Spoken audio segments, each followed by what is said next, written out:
반갑습니다. 지난번에 이어서 계속해서 제 간증과 함께 하나님의 인도하심에 대한 말씀을 계속 드리겠습니다.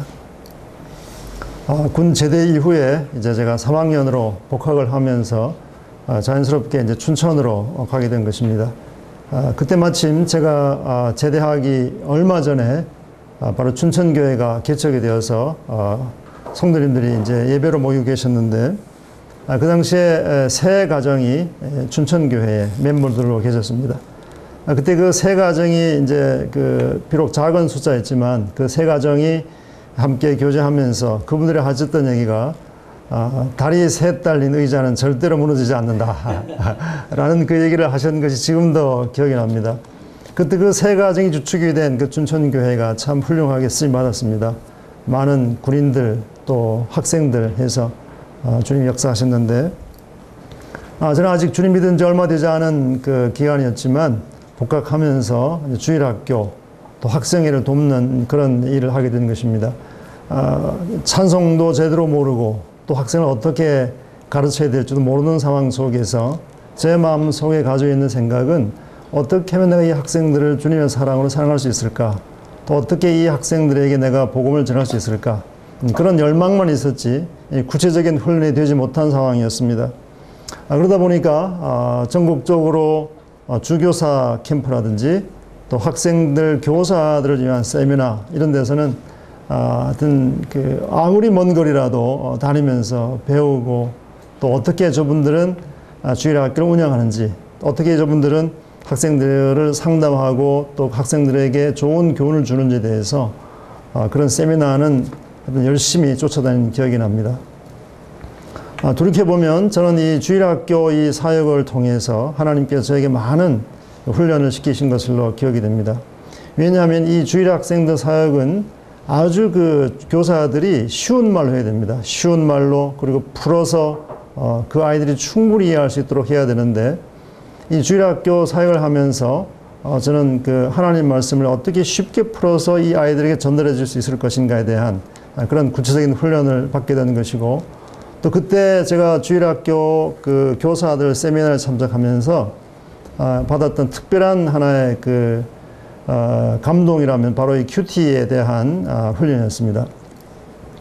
그때 그 세미나에 참석하셨던 한 이 교사분이 이 큐티에 대한 소개를 해 주셨습니다.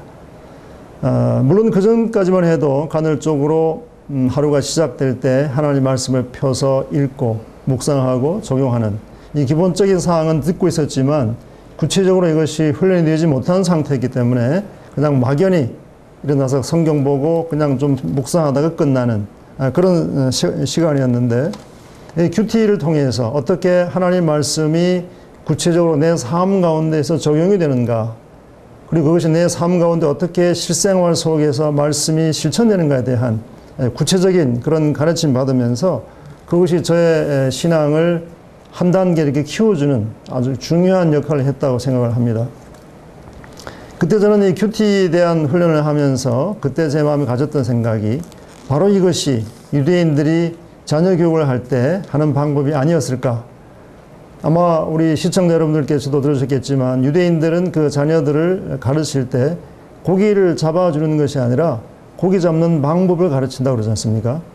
이 부모가 아이들에게 고기를 잡아주면 편리합니다. 아버지도 좋고 아이도 좋고. 그러나 그 일을 평생 할 수는 없는 것이죠. 그 아이도 이제 커야 되고 부모님도 언젠간 세상을 떠나야 되는데 언제까지나 그 자녀에게 고기를 잡아줄 수는 없는 것입니다. 그런데 이제 이 큐티를 통해서 좋은 것은 그 아이에게 고기 잡는 방법을 가르칠 수 있다는 것이죠.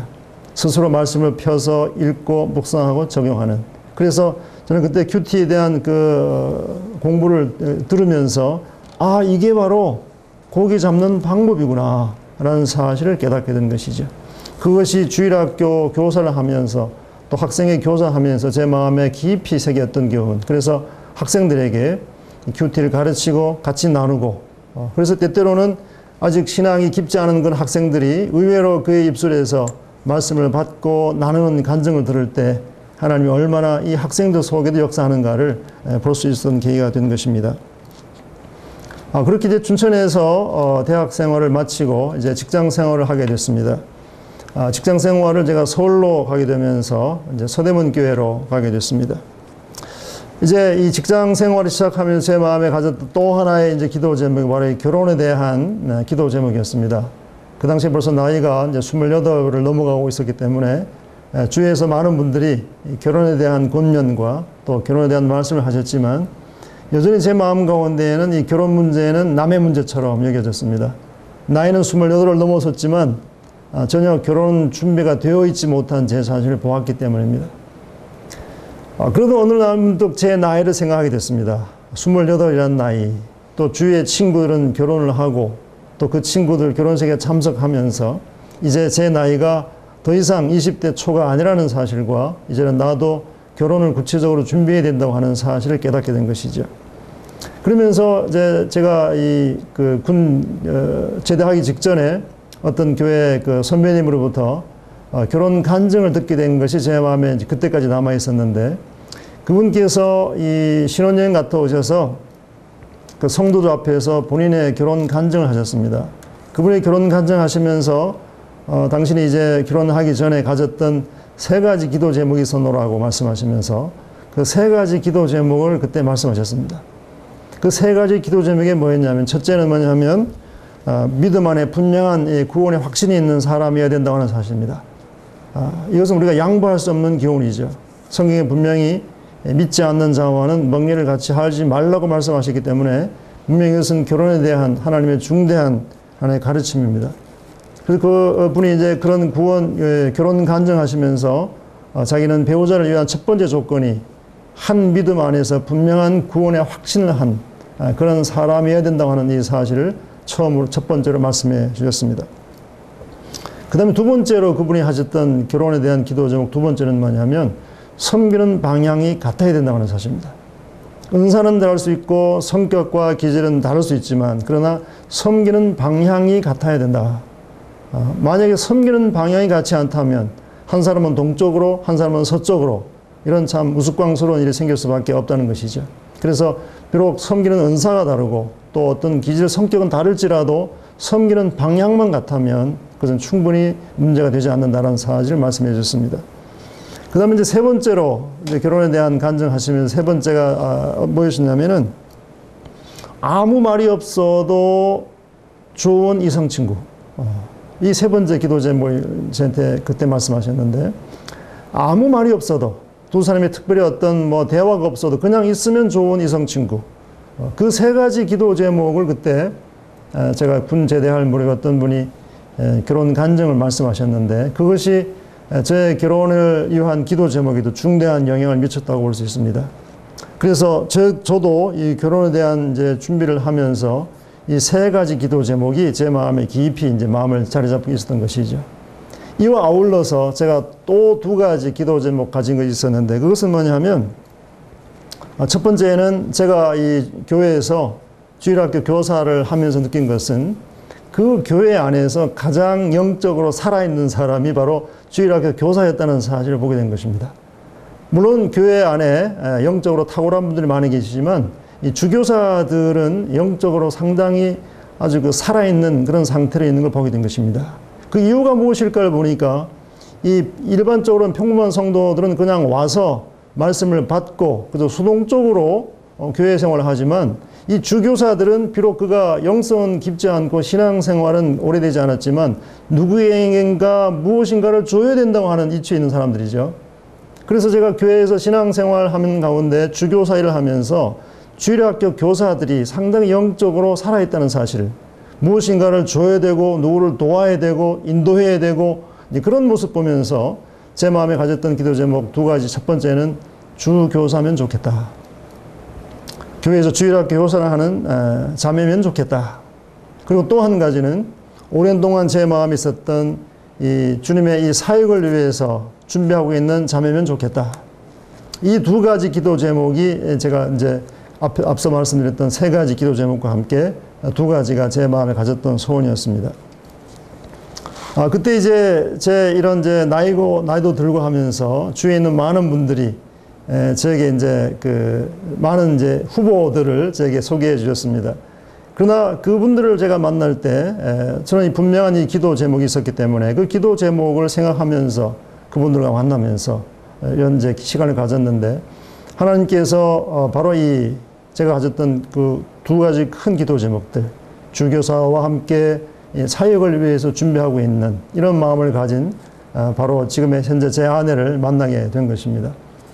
저는 제 아내를 처음 만날 때 그런 교제 가운데에서 서로의 구원 간증을 나누고 주님이 어떻게 그 삶 가운데 역사했는가를 서로 나누면서 저는 제 아내, 그때는 아직 아내가 아니었지만 그 아내의 간증 속에서 그 현재 주일학교 교사를 하고 있으면서 또 앞으로 주님 허락하시면 이 복음을 위해서 전적으로 자기 삶을 드리고 싶다고 하는 그런 간증을 들었을 때 저는 그때 바로 하나님께서 예배해 놓으신 제 배필이라는 사실을 알게 된 것이죠. 그래서 바로 직장 생활이 시작되면서 바로 결혼을 하게 된 것입니다. 1985년도에 결혼을 하게 된 것이죠. 그 결혼을 하면서 이제 서울에서 이제 신앙 생활이 시작되게 되었습니다. 저나 아내나 다 지방에서 이제 생활했고 지방에 있는 그 교회에서 생활하다 보니까 갑자기 서울에 왔을 때 그 분위기라든지 또 어떤 이런 상황들이 상당히 많이 당황스럽게 했습니다만은 그러나 여전히 주님을 사랑하는 성도들과 함께 또 예배드리고 섬기고 그러면서 저와 아내가 동시에 교회에서 주일학교 교사를 하면서 그렇게 섬긴 시간을 가졌습니다. 그렇게 이제 신앙 생활을 하면서 직장 생활을 하면서 제 마음에 늘 끊임없이 하나님께서 언젠가 제 삶을 인도하시면 전적으로 제 삶을 들여서 사역자의 길로 가고 싶다고 하는 이 마음의 소원을 늘 제 마음 가운데 주셨습니다. 그래서 이제 직장 생활을 하면서도 또 직장에 있는 동료들에게 복음을 전하고 또 신음의 활동하면서 그런 시간을 가졌지만 제 마음 가운데에는 언젠가 주님이 부르시면 내가 이 모든 것들을 놓고 사역의 길로 가야 된다고 하는 어떤 그런 강한 부르심을 제 마음에 늘 가지고 있었던 것입니다. 그러다가 이제 직장 생활이 이제 3년 지나고 4년 지나게 되었을 때 참 예기치 않는 상황이 벌어졌습니다. 제가 이 직장을 그만둘 수밖에 없는 그런 상황이 생긴 것입니다. 이것은 제 실수도 아니고 제 잘못도 아니고 어떤 그 불가항력적인 상황 속에서 직장을 사직할 수밖에 없는 그런 상황이 생긴 것입니다. 그 당시에 이제 저희 큰 아이가 태어난 상태였고, 이제 둘째는 아직 태어나지 않았습니다만은, 첫째 아이가 태어난 상태이기 때문에 상당히 그 아이 양육비라든지 이제 비용이 많이 들어가는 그런 중요한 시기였는데, 갑자기 그 직장을 그만둘 수밖에 없는 이제 그런 상황이 생긴 것이죠. 그래서 직장을 그만두고, 한 2년 동안을 참 별의별 경험을 다 하는 그런 시간이 있었습니다. 뭐 우유 배달도 제가 해봤고요. 또 그다음에 아파트 경비도 해봤고요. 참 그런 생활을 하면서 하나님께서 제가 전혀 생각지 못했던 그런 참 사람들의 세계, 그분들의 삶을 보게 해주셨습니다. 그러다가 1990년도에 하나님께서 제게 말씀으로 이렇게 인도해 주셨습니다. 그때 하나님께 제게 주셨던 그 말씀이 바로 그 이사야서 말씀이었는데, 그 이사야서 말씀에서 하나님께서 그 이사야를 부르시면서 이사야 6장 그 8절 말씀에 내가 또 주의 목소리를 들으니 주께서 이르시되 내가 누구를 보내며 누가 우리를 위하여 갈고 하시니 그때 내가 이르되 내가 여기 있나이다 나를 보내소서 하였더니, 이 하나님께서 이사야에게 하셨던 이 말씀, 또 이사야의 응답에 대한 말씀을 제가 보면서 이것이 하나님께서 저를 이제 사역주로 부르신다고 하는 이제 부르심을 갖게 된 것입니다.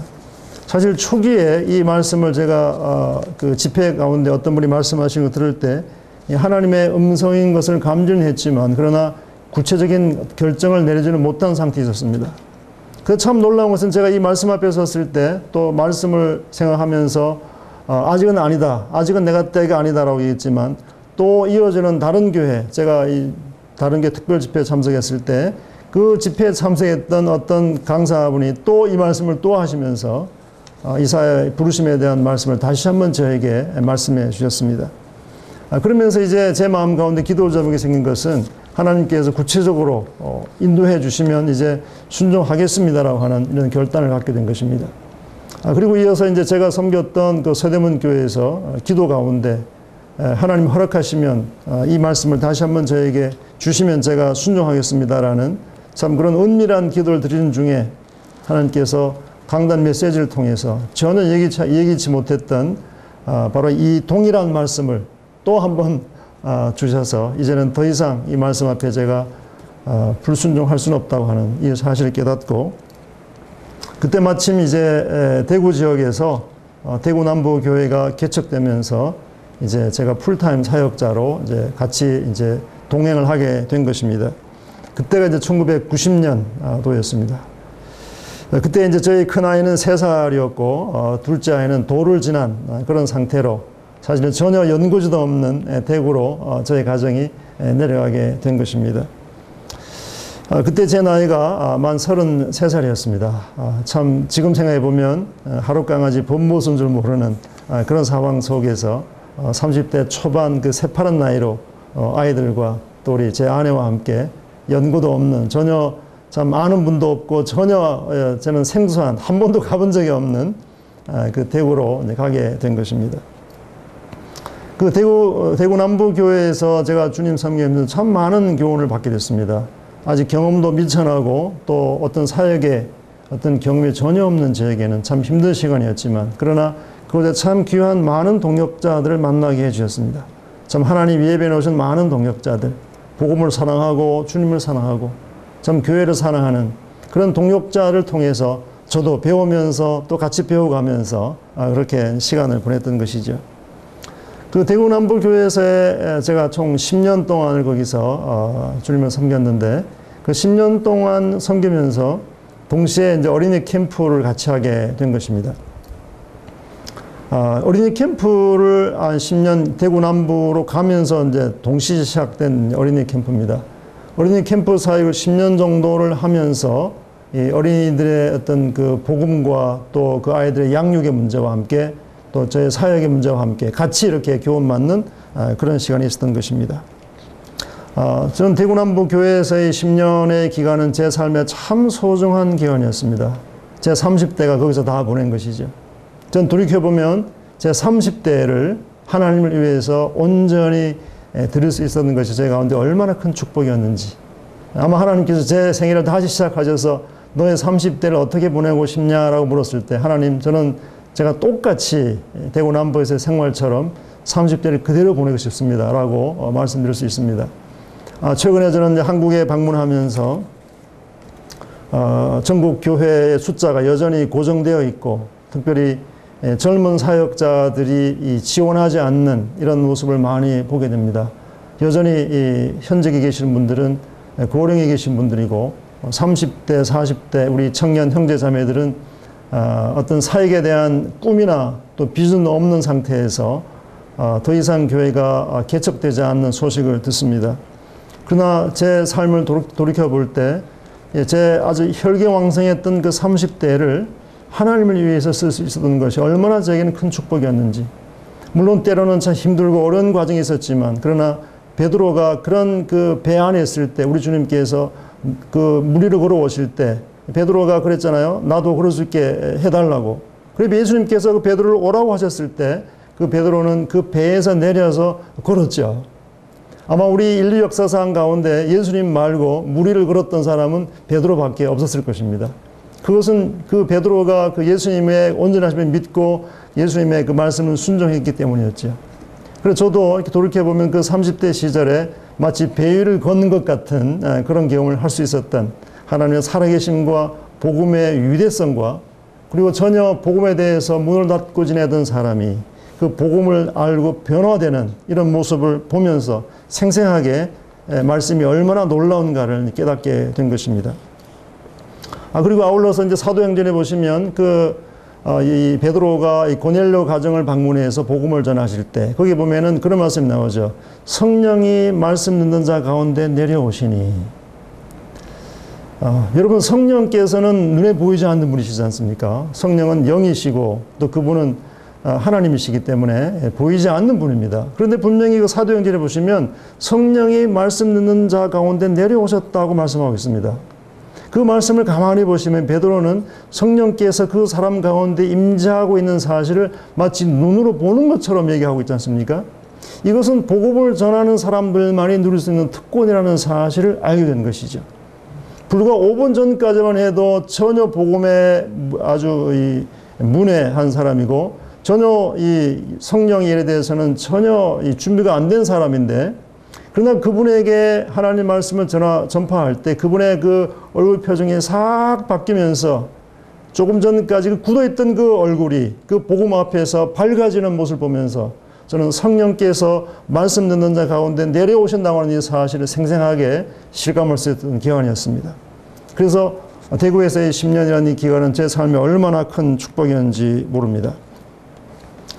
그러다가 이제 하나님께서 또 다른 그 방향을 갖고 계시다는 사실을 이제 10년이 지나면서 깨닫게 됐는데, 이제 제가 대구에서 1997년도, 제가 대구 내려간 지 10년째 되던 해, 1997년도에 그 당시에 그 한국에서 몇몇 그 이제 사역자분들께서 한국에도 어떤 체계적인 교육기관이 필요하다는 사실을 공감하면서 그 모델을 찾기 위해서 찾았던 나라가 바로 호주라는 나라였습니다. 그래서 이 호주에 이미 어떤 그런 훈련 기관이 있었기 때문에 그때 몇몇 그 사역자분들께서 그 이 호주를 하나의 모델로 생각하면서 호주를 방문하는 이제 그런 계획이 잡혀 있었습니다. 저는 그 당시에 그 원래 팀 멤버가 아니었습니다. 아니었는데 그때 같이 가기로 했던 그분들 가운데 두 분이 개인 사정으로 인해서 부득이 방문할 수 없는 그런 상황이 생기게 된 것입니다. 다 예약이 되어 있는 상황 속에서 이제 그분이 못 가게 된 것이죠.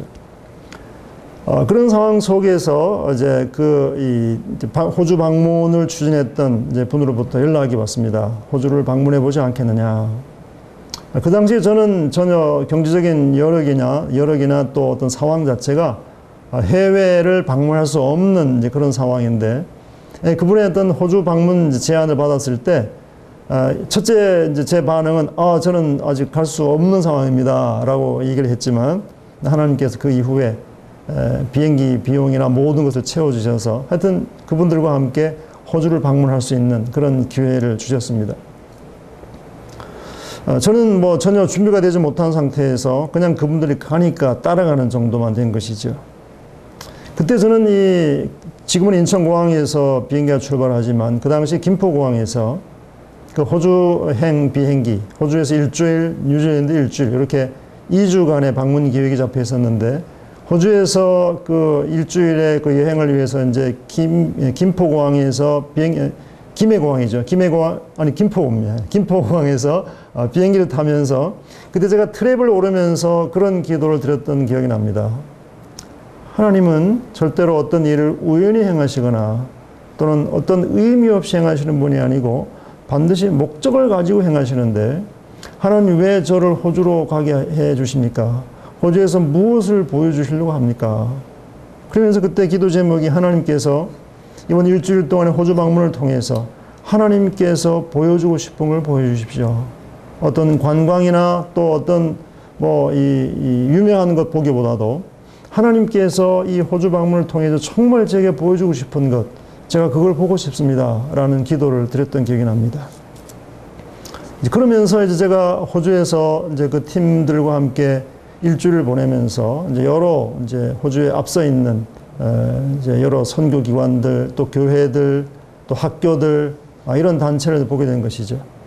호주는 그 일찍이 기독교가 들어왔습니다. 특히 이미 우리 모임 이 교회는 이미 160년 전에 이미 들어왔습니다.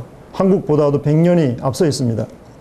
제가 앞선 그런 나라에서, 우리 한국보다 100년이 앞서 있는 나라에서 어떻게 이 교회가 시작되었고 운영이 되고, 또 그리고 교회를 돕는 이런 선교단체들이 어떤 식으로 돕는지, 그리고 또 많은 학교들, 교회에서 운영하는 학교들이 어떻게 운영되는지를 볼 수 있는 좋은 기회가 된 것입니다. 그때 제가 이제 시드니에서 일주일을 보내면서 만났던 분들이 있습니다. 바로 그분들이 한국에서 어학연수로 와 있던 사람들이었습니다. 그 당시 제 기억으로는 아마 한 7, 8명 정도가 어학연수로 와 있는 분들이었습니다. 이미 그분들은 예수 믿는 분들이었고 주님 안에 귀한 성도님들이었는데, 제가 그분들과 대화하면서 그분들이 그런 얘기했습니다. 호주에도 이 한인 이민자들이 상당수가 살고 있는데 그분들에게 복음을 전해줄 수 있는 참 신약교회에 충실한 이 교회가 생겼으면 좋겠다. 그런 그분들의 기도 제목을 들었습니다.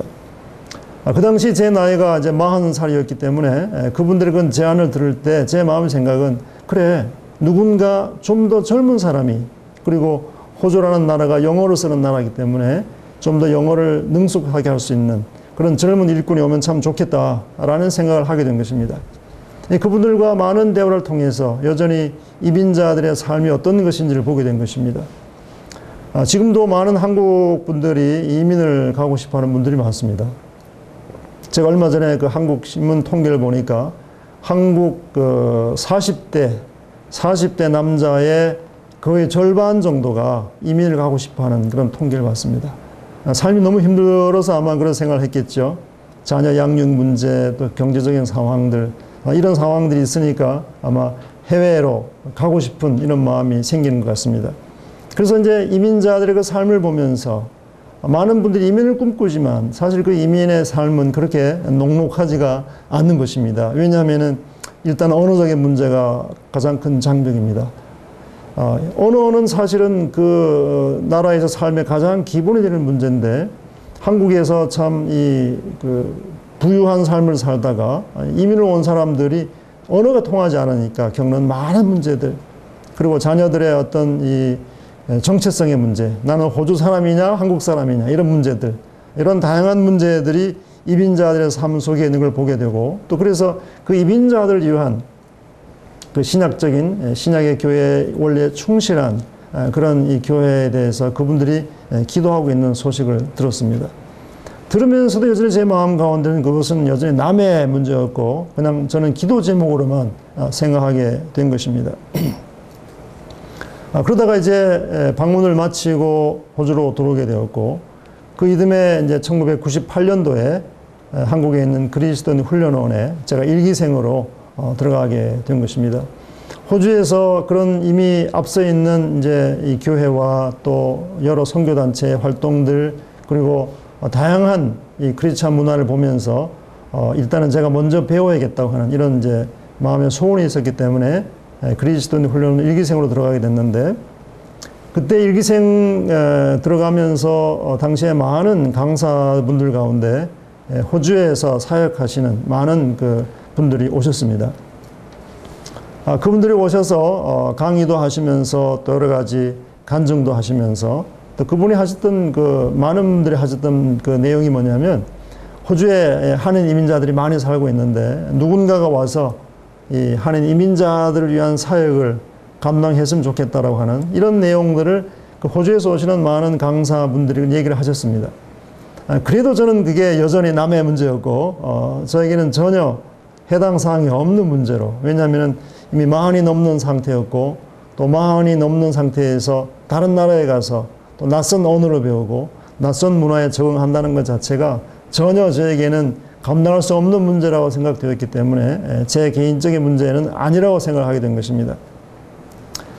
그러다가 이제 1998년도 이제 그리스도인 훈련원이 끝나고 이어서 99년도에 이제 제가 섬기던 대구남부교를 다시 복귀를 했고, 여전히 섬기던 주일학교 사역, 캠프 사역을 계속하게 된 것입니다.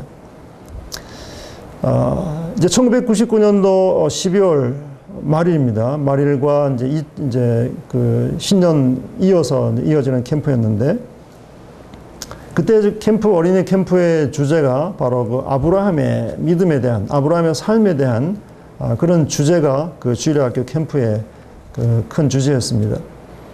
제가 그 캠프에 이제 그 말씀을 담당하고 있었기 때문에 아브라함의 삶에 대해서 3시간을 제가 담당을 하게 됐습니다.